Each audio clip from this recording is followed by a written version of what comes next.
శ్రీమాత్రే నమ శ్రీ గురుభ్యో నమ. తదుపరి వృషభ రాశి. వృషభ రాశి వారికి సంబంధించి 2026 సంవత్సరం ఎలా ఉండబోతుంది అనేటువంటి విషయాన్ని ఇప్పుడు తెలుసుకుందాం.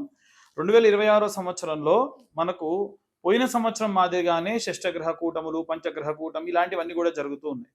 అందులో భాగంగా ముఖ్యంగా కుంభంలోకి ఈ యొక్క వృషభ రాశి వారికి ఆల్మోస్ట్ మార్చి నెల ప్రాంతానికి వచ్చేసరికి 4 గ్రహాలు 5 గ్రహాలు కలిసి ఒకే చోట సంచారం చేయడం వలన విశేషమైనటువంటి జాగ్రత్తలు తీసుకోవాలి.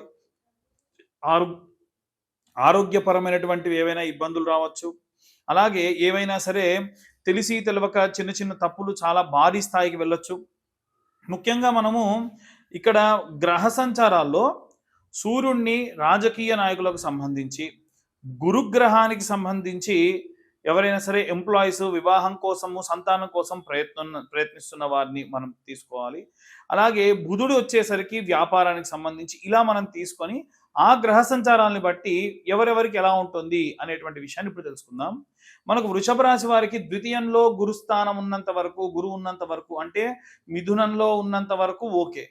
ఎప్పుడైతే ఈ యొక్క మిథునం నుండి సంచారం చేస్తూ కర్కాటకంలోకి, సింహంలోకి, అలాగే కన్యలోకి ప్రవేశించేంత వరకు, కన్యారాశికి సంవత్సరం ఆఖరిలో ప్రవేశిస్తుంది. అంటే చూడండి, ఫిబ్రవరి మార్చి వరకు బాగుంటుంది. తర్వాతకి మళ్ళీ సెప్టెంబర్ అక్టోబర్ తర్వాతి కాలంలోనే చాలా ఉత్తమంగా ఉంటుంది. సో ఓవరాల్గా వృషభ రాశిలో ఎవరైతే ఉన్నటువంటి విద్యార్థులు, ఉద్యోగస్తులు ఉన్నారో వారికి సంబంధించి ఈ యొక్క మొదటి ప్రథమార్థంలో ఉన్నటువంటి 2 నెలలు, ఆఖరిలో ఉన్నటువంటి నెలలు విశేషమైనటువంటి ఫలితాలను ఇస్తాయి.